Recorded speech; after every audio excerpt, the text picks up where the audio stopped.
Michel Karsenti, thanks for joining. This is great. Pleasure having you here. What's good to be here? I mean, look at this. We're in Miami. Miami, good weather, beautiful girls. Yeah, what else do you need? No, nothing else. That's not much. No, a nice boat. A few sails. A few sails, a nice boat. Yeah, so knock wood. I don't think there's any wood here, but...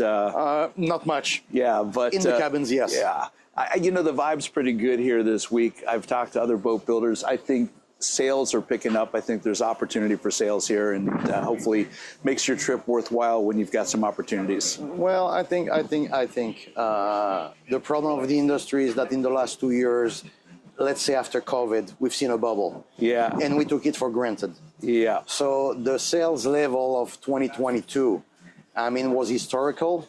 And we're back to, let's say, a normal situation. 2018 numbers, maybe, closer to that. Now, U.S. with this new government will surely help the industry. Yeah. Maybe not for us, because we might pay some serious custom duties, but that's part of the game. But I say it, a rising tide floats all ships. And we're here today because when we met in December, I was taken by your insights into the industry that I think is so relevant, because occasionally you run into a professional that actually is a thinking professional that's been in the game long enough to have a long view. We have that in common. So I came off was a Oceanic 43 meter. Michael Moore and Seakeepers had invited us out. We had a beautiful evening. It was Art Basel, the stunning Miami skyline, the gorgeous evening after some horrible weather earlier that week. And here we are on the boat. You were surrounded by a couple of very attractive young ladies, and we're having this conversation. Really? Yeah, I noticed that. And I came off that boat going, I've got to talk to this guy. This is a really interesting professional that's got something relevant to say. So here we are in Miami, Michel, and I don't know if what I have to say is relevant. The point is, when you look at this industry now, half or 70% of the shipyards are owned by investors or private equities or pension fund. You just put us in that rabbit hole. we lost, and they're killing these companies. We lost a lot of the passion. This is not a business you make for money. So if you make money, great. Okay, you started it, so I'm going to go there. Before I was going to start out talking about the history of the company. We'll get there, because I think that's cool too. But in most of the episodes that I have, I ask the question, are all the M&As that we're seeing in the industry healthy for the industry? When we look at the One Waters, the Marine Max, the Informas, the Safe Harbors, I'm just talking about what's happening predominantly in the United States, and it's got to be happening in Europe as well. What is happening there? And I say in the context that I've had conversations with 4 people associated just with Marine Max, and I just talked to a Marine Max executive a couple of days ago, and he's agreed to join the show. So Chuck Cashman's going to sit with me, and we're going to talk about their M&As from his perspective, because I've gotten the perspective of some people that have been, let's just say that it didn't go the way they had hoped it would go. And so I think that's a relevant conversation, and we want to explore that. So I'd love your insights on this right now. Well, we call it the yachting industry. To me, it's everything but an industry. We've been seeing all these private equities investing in shipyards, and for a reason. The reason is that the luxury industry, and they see yachting as luxury. When you go to the stock market, the value of a company can be 5-6 times the sales. Sure. Up to 20, 30 times the EBITDA. Yeah, there's no logic. It's all on EBITDA. But exactly, and there's not really logic. The thing is, this is not an exact science.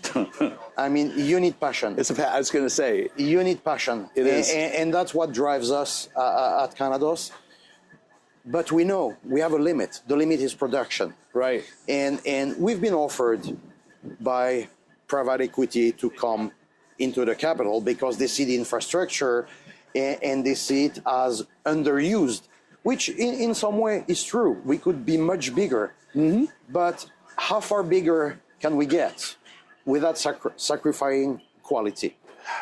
And Michel, you mentioned passion, and people kind of sometimes poo-poo that as like, you know, that's passé, it's not relevant. But I grew up in this industry. I've been 40 years. I got into it because I found something that I could be passionate about. I worked with shipyards where I was dealing with designers and naval architects and shipyard owners and managers and interior designers and decorators and craftsmen that were all commonly connected through their passion. They did it because they loved it. They didn't do it because they made a lot of money doing it. They did it because they were able to express their creativity, and they found a media that they could actually create something that was unique and special. And it's a cottage industry when that happens. And I think my view is that's what we've lost, is a lot of that cottage industry. I agree. Every day in the shipyard, I spend about 2 hours in the technical office and about 3 hours in production.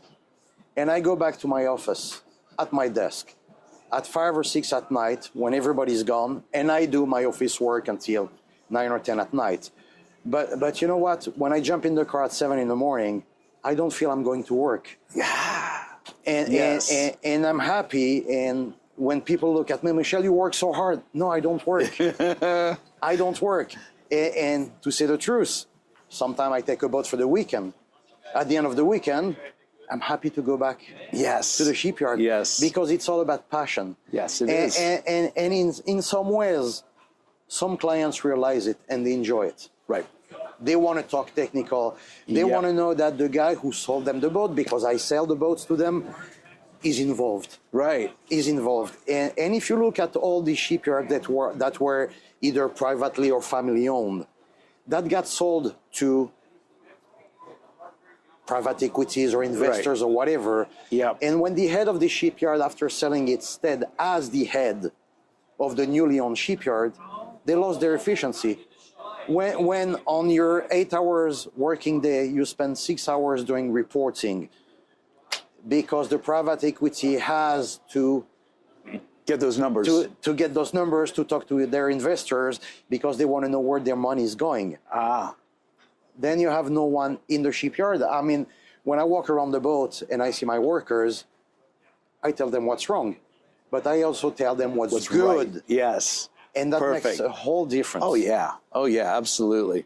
It's funny, we've been sitting here talking before we started the interview, and I was just looking at this metal work here going, that's really beautiful. And you mentioned that was done in the shipyard. And I know a little something about what I'm talking about, right? Yes, because when it comes to metal. I am a metalhead. I started my first business, and you and I talked about that, was that I started in 1986 in the back of my dad's shop. And you mentioned that you discovered my company back around that time, right after I started in your part of the business. That was cool. Yeah. Well, nautical structure for me was a monument. Right. A monument. First, because when I got here for the first time, I was like 20. And I was seeing these Buddy Davis, Garlingtons, Viking with your equipment. And for me, wow, how did you do that? Yeah. When you see these tuna towers, I said, wow, how does not all this apart. All this metal that goes up, and that's that was fun time. And again, I say that at that point in time, coming into the industry at that point in time, a privilege, because we were in a situation where we were able to be creative and problem solving and creating solutions, and allowed to basically express what we wanted to. My business partner Bob Moline and I, when we got together, we made this agreement that we were going to build the best we could, for whatever price. It had to be the very best of the best.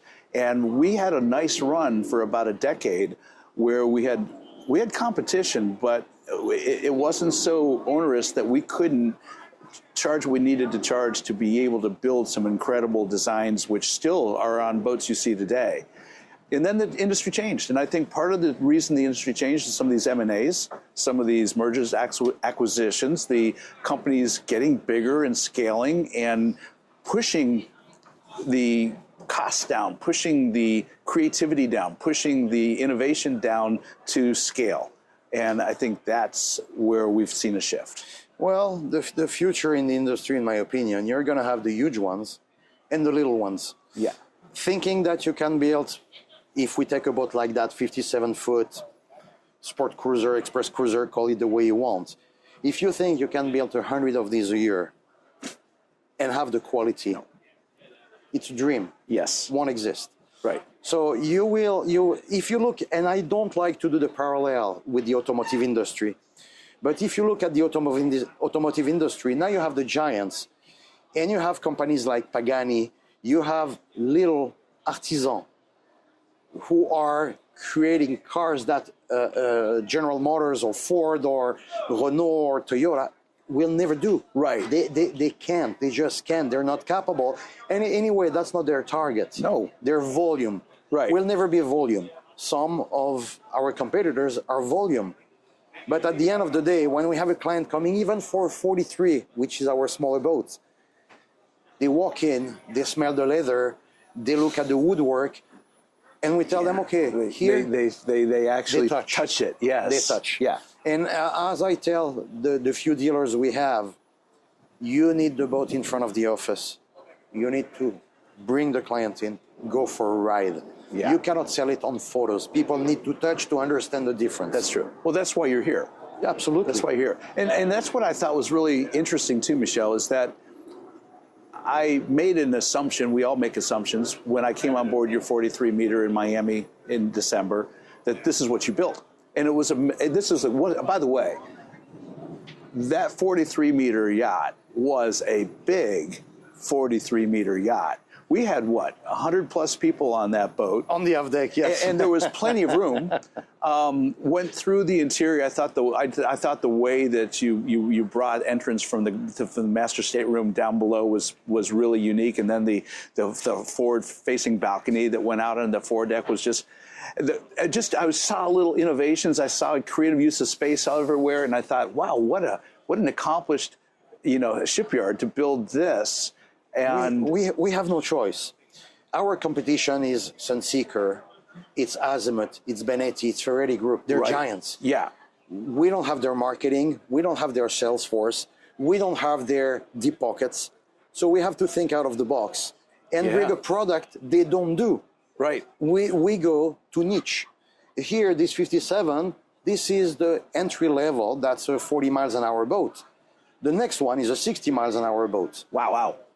And with the luxury it has, it's unique. But again, our competitors will do 15, 20 boats a year that size. We're going to do 3.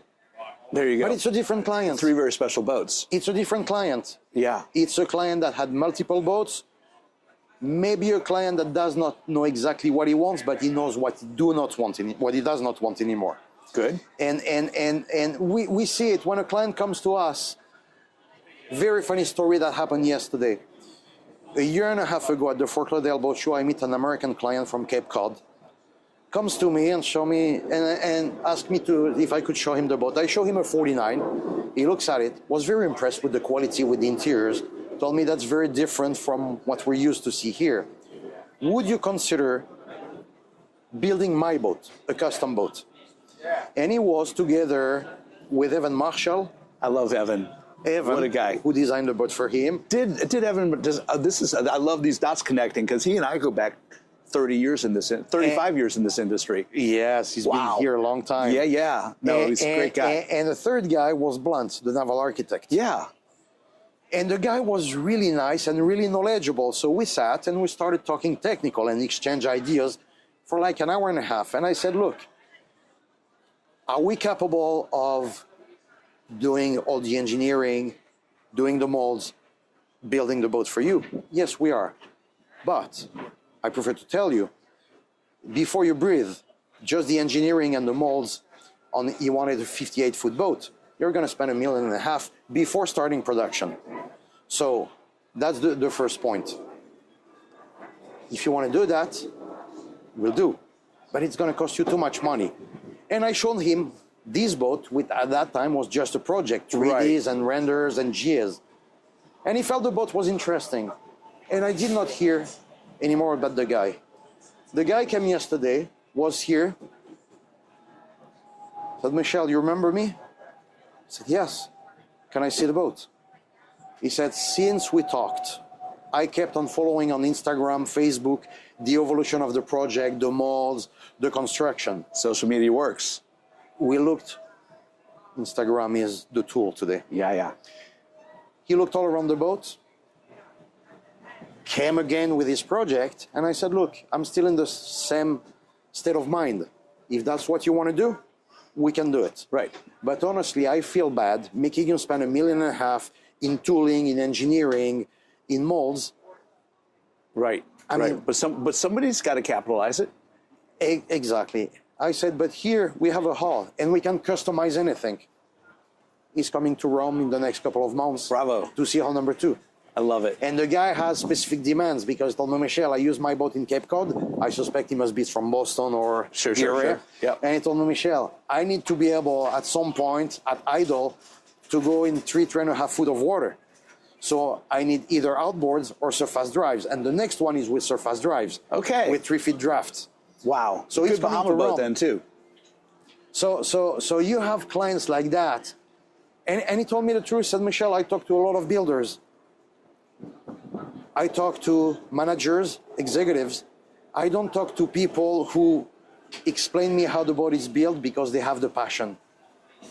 Right, there you have it. And you know, years and years ago, you were going to the bank. You had your banker. You needed a mortgage.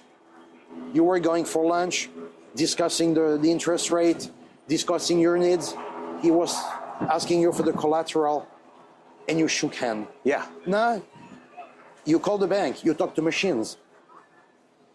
Okay, money is money. Right. But a boat, even for the owner, that's the thing he's gonna go out on weekends with his family, with his wife.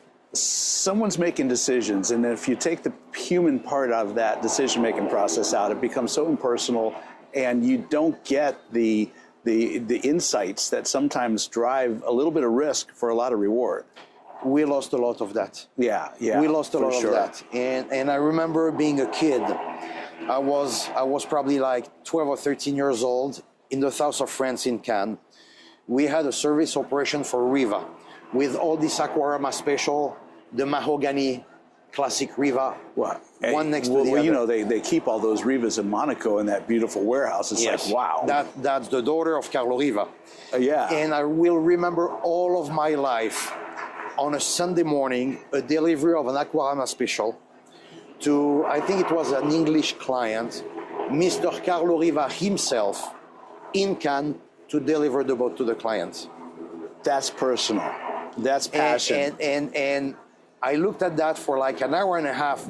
This guy, for me, the Aquarama Special is the most beautiful boat ever in this style of boat. Sure. That's a boat, you buy it, you put it in your saloon, in your living room. Yeah, it's a museum piece. Exactly. And Mr. Riva drove from Sarnico, from the Lake of Como, to Cannes to deliver the boat himself to the client. I guess he was an important client. But still. Yeah. There's not one boat we deliver without me testing it for at least 2 days. You know what? Because they're all important clients. Well, maybe because I love it too. Yeah, well, of course, I hope so. So, Michel, I remember in our conversation in Miami, we talked about the industry. You just touched on, is it even an industry? And you're not the first person I've sat and had a conversation with that asked that question. Is it an industry or is it what? Homogenous group of companies that do or don't treat it. But one of the perspectives I bring to the table, and to hear it from a European shipyard owner, I think is important and relevant. When I started in this business almost 40 years ago, I've done the math. There was over 45 shipyards in North America, United States and Canada, building what I describe as cruise serve yachts. So that'd be boats this size, slightly larger, to above. Of those, there was, I think, just over 31 or 32 that were building over 33 meters, 100 feet. There's less than 5 left here in the United States. Depends on how you count them, but arguably 5, 4, 6, somewhere in there. It's so sad. It is sad. Why? What have we lost? Where did that edge go? It's something I think we need to acknowledge and understand. And most people I talk to that are new in this industry have no freaking clue that we had that history here. I think, well, I remember in my past life, I mean, now you had Broward. Broward was a legend. Yes. You liked their boat or you did not. Broward was selling like crazy, building like crazy, was a legend. Berger almost disappeared.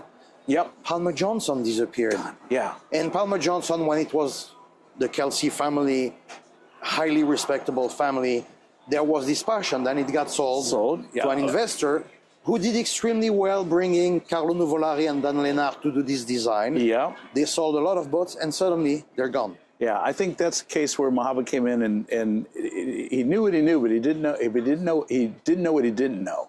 And in this industry, that's yeah.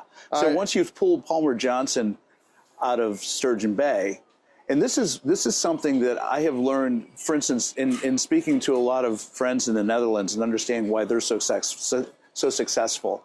If you look at Berger and Palmer Johnson and understand that you had these two boat builders, Manitowoc, Sturgeon Bay, either side of Green Bay, you had a lot of industry there. You had a lot of labor available. You also had carver cruisers in that same area. So they were like a breeding ground for new boat technicians and creating a labor force.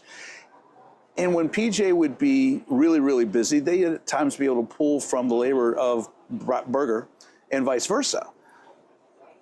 And then you take that entity, and of course you had commercial shipbuilding in Sturgeon Bay and Green Bay as well, so you had all of that. Sure. But you take PJ out of the geographical area, move it to Norway, and all of a sudden you leave. You've lost the soul. You've lost the half of your workforce. You've lost the ability to scale, and it's so hard to replace that. And I've seen that. You mentioned Broward, and of course I grew up down here, and I supplied a lot of the Browards. And at one point in time, Broward was the most prolific boat builder in the world. We must say Ken Dennison was a marketing genius at that time. Yes. No question. He's the first guy that did the Broward Rendezvous and brought the owners together, and the Broward Rendezvous. They came forth and multiplied, and no, that was brilliant. But you look at Trinity Yachts, they built 63, 64 builds. I was involved in, I think, 52 of those builds. Wonderful run of business with that company. In that, they found that sweet spot around 50 meters, built a couple 60, 62 meter boats, reasonably successful. But then it became unsustainable, and that builder went away. So you start looking at all this, and you go, wow, what a legacy of builders that we used to have that we just no longer have. Well, I think labor cost is high. Yeah, true. An Italian shipyard 30 years ago could survive selling its production just in Europe, just in the Med, and that was enough. The first Italian builders who came in the US had a product that was not adapted to the market, and it took them some homework to do, and they did the homework, and they started coming here. It was competition.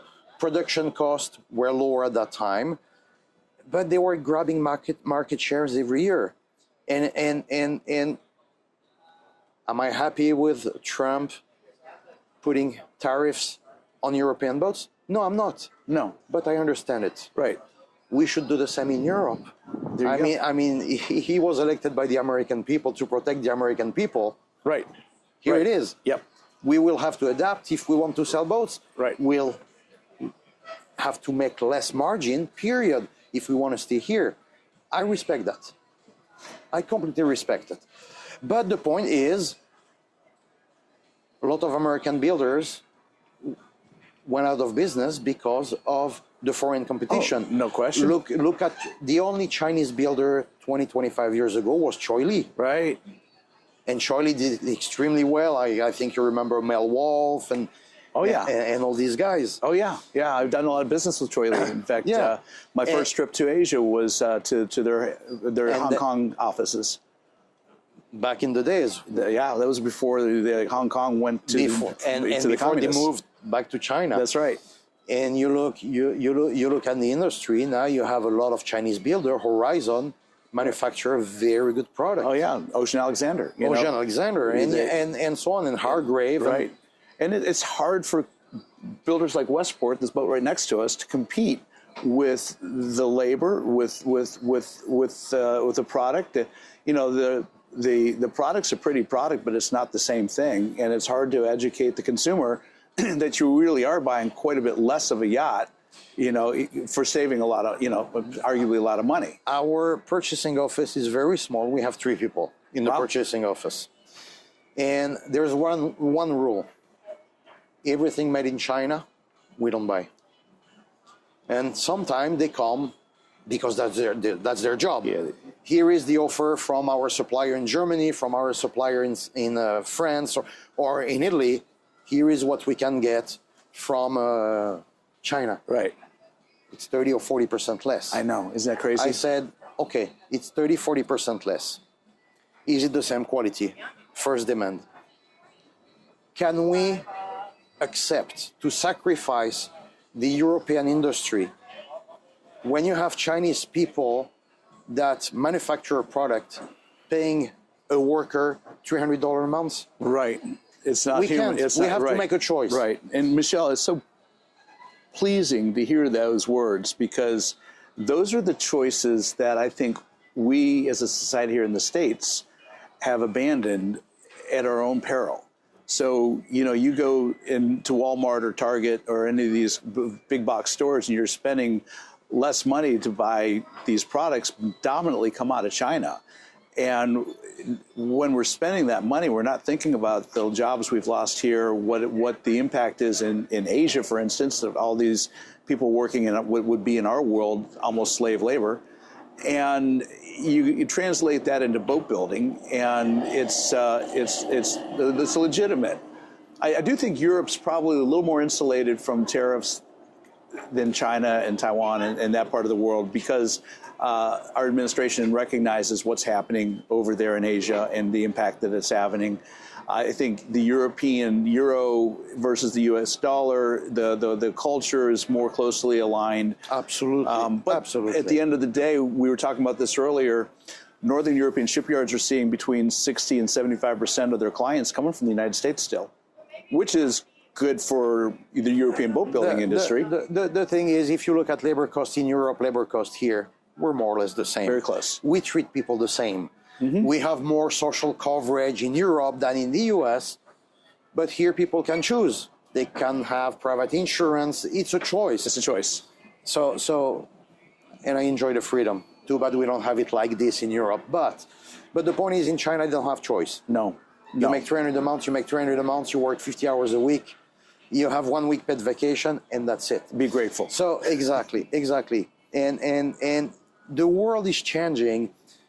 I was a few years ago with a really highly influential Russian politician in Moscow, because he was a close friend of a client of mine, and we had lunch together. Wonderful. And in the conversation, he asked me, well, you speak very good English. I said, I lived in America for 15 years, so that helps. It sure does. And he told me, did you like America? I said, loved it. Loved it. It's a different culture, but in my business, it's a dream. And I said, what about you? Do you like Russia? Do you like America? He speaks a very good English. And he told me, Michel, people think that Russians do not like Americans. Go around my country, ask every teenager where he would like to live. America. And this guy, part of the Russian government, said, where do you think my son is doing his university? There you go. There's a reason it's called the American Dream, Michel. It still exists. And we are a society that has come from every corner of the world to build the society. It still exists. And Yep. when Obama got elected, I will not comment on his political options or his policy. But when he got elected after Bush, I said, this is the proof American Dream still exists. There you go. Because up to 1973, in some southern states, you have seats in the buses for black people and for white people. And now you have a black president. He was what he was as a president, But the fact the American people elected him at that time shows with a mandate. I that mean, everything can happen in this country. It wasn't a marginal election. He won, clearly and decisively. Absolutely. So I think it speaks well of a society that has the ability to change, to evolve.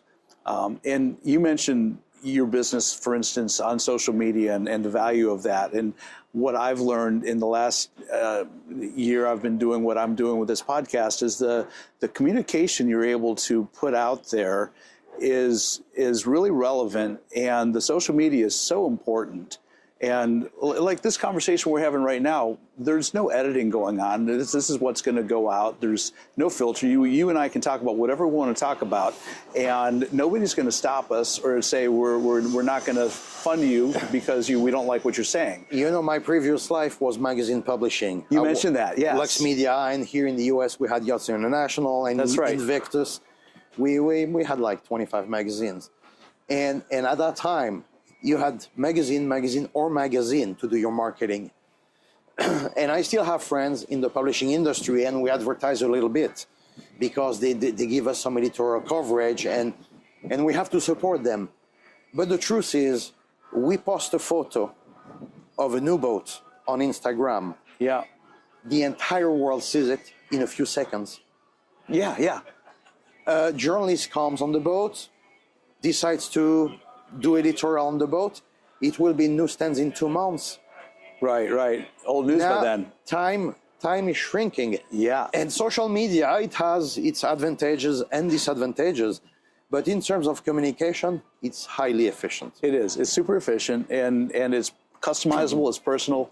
And going back to what we talked about, passion, you're able to disseminate if you truly are passionate about what you're doing and what that looks like.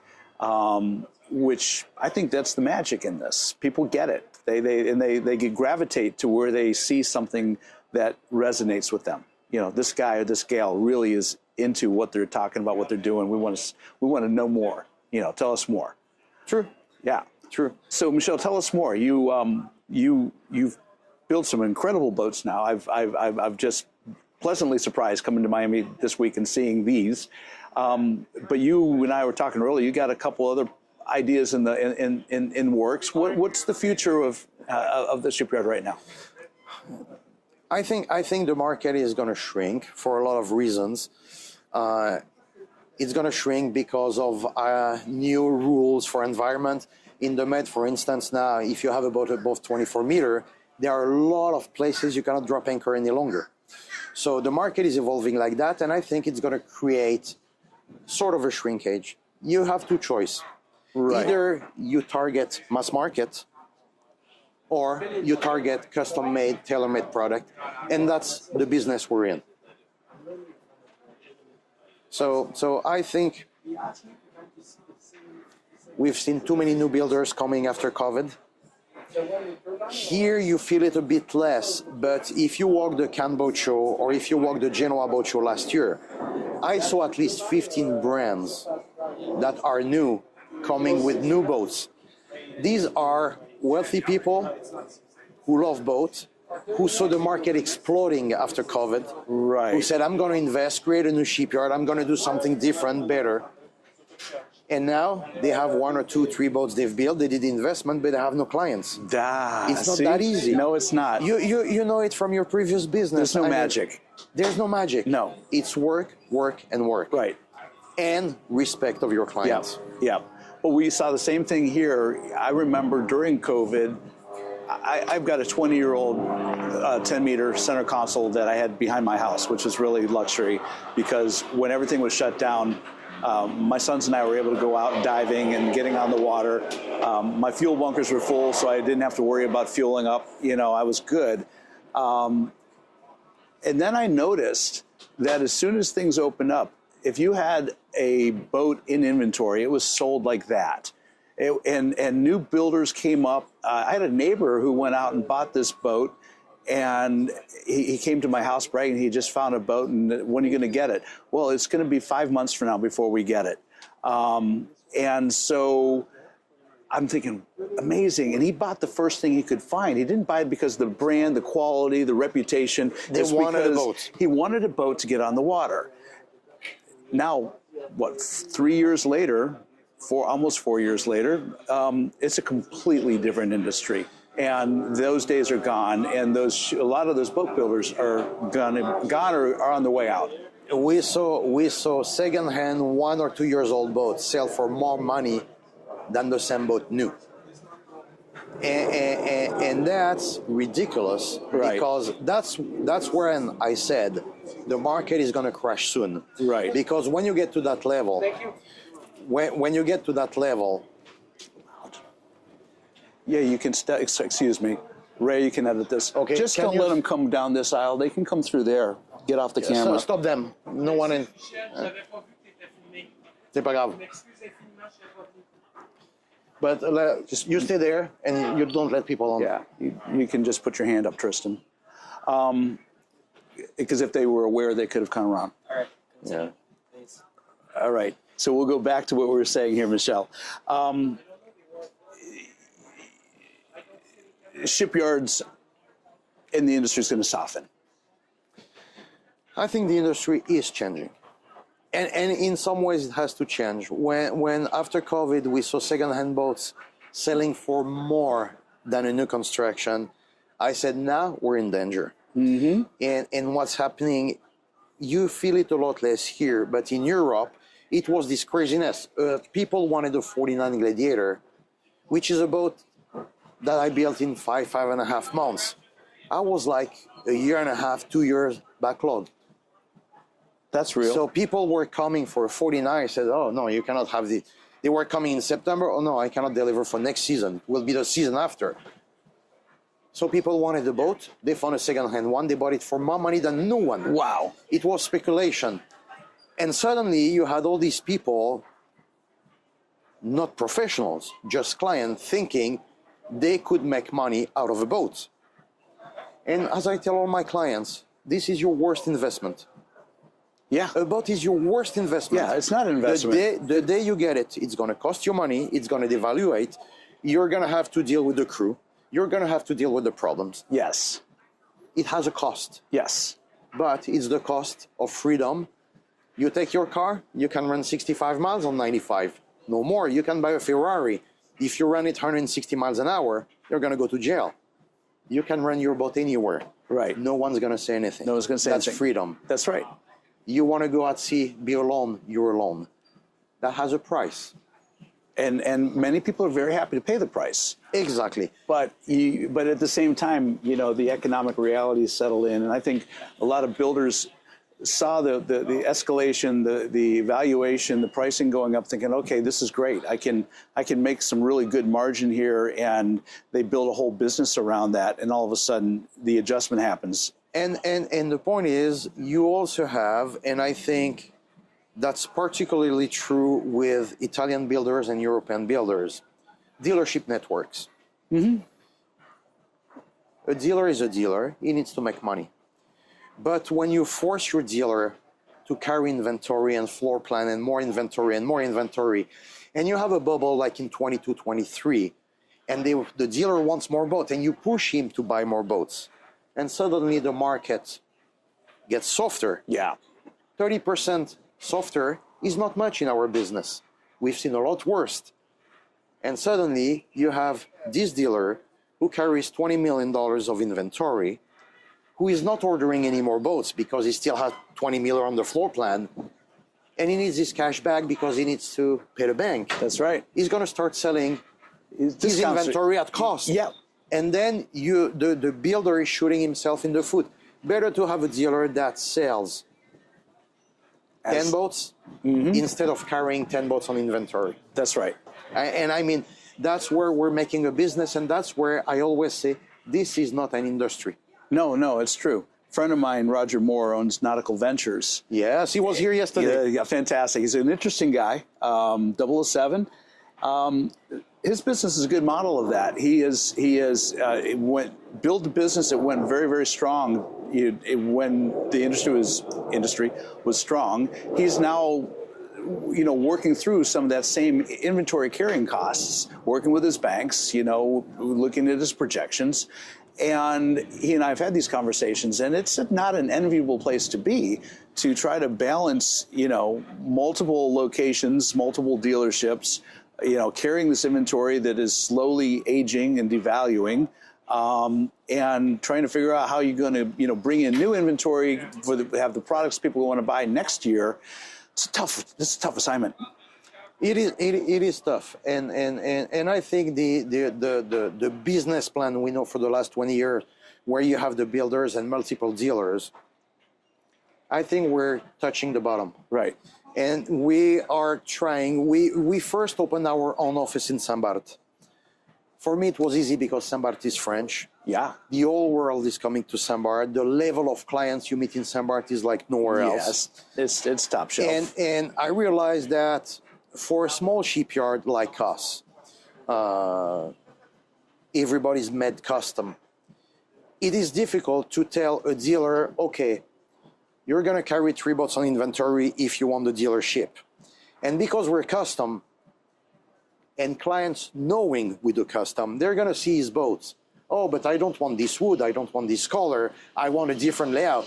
And he's not going to sell his boat. So here, we just opened our office in Fort Lauderdale.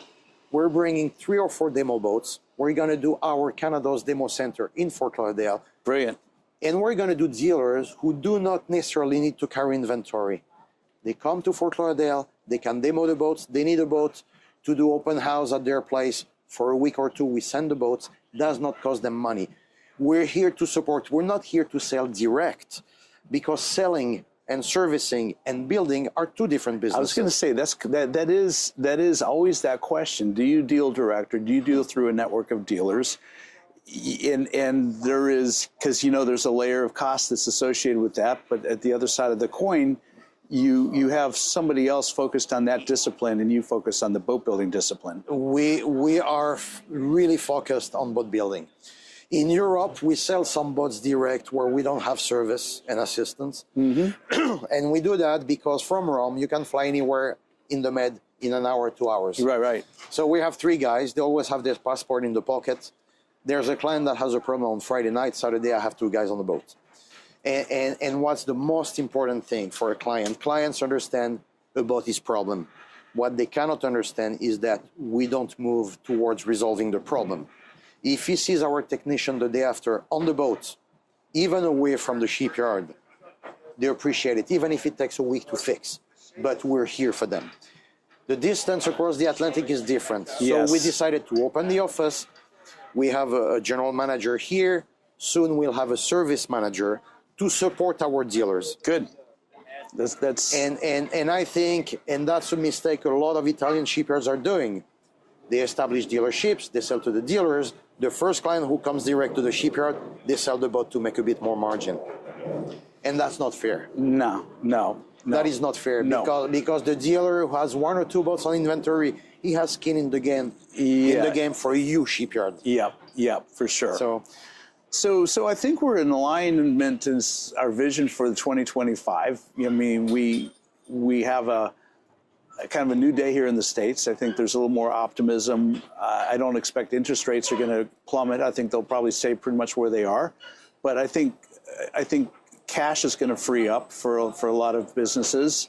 And now that the question's been answered, people are able to make good decisions. They know what to expect for the next 4 to 8 years. And that's the block of time you really need for long-term planning, for understanding, how you're going to make decisions about that affect your business day.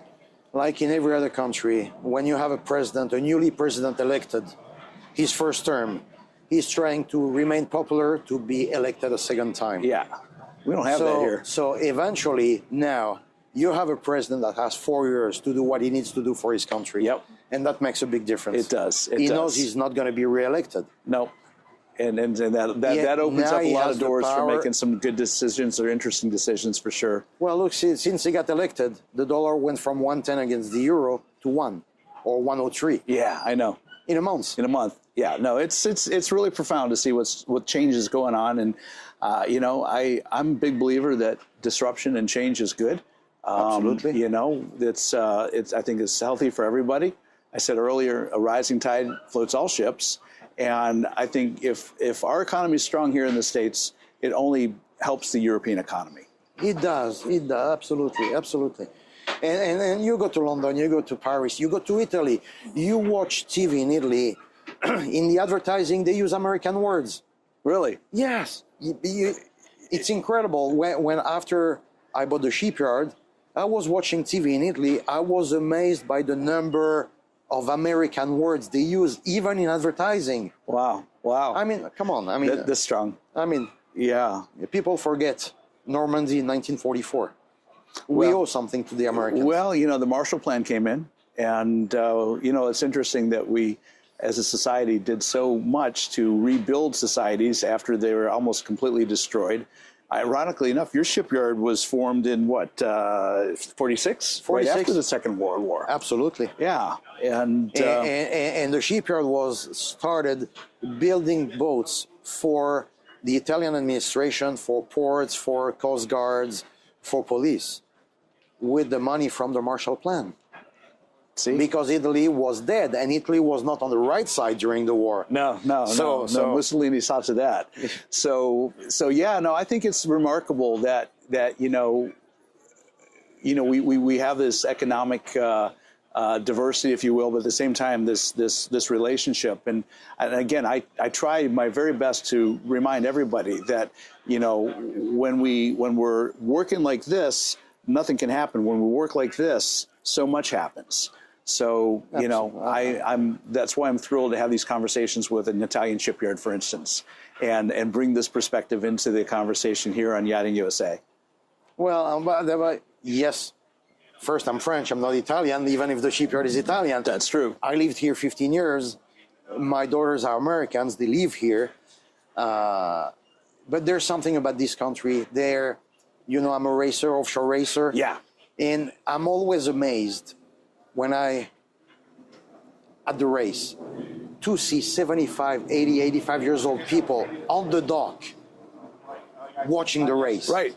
The Americans are kids. and that's the beauty of it. I love it. That's the beauty of it. People in Europe, at 65 years old, they retired, they consider themselves old. Oh, no. Here you see an 85 years old guy with a huge pickup truck having fun. Well, because my childhood has only ever got better.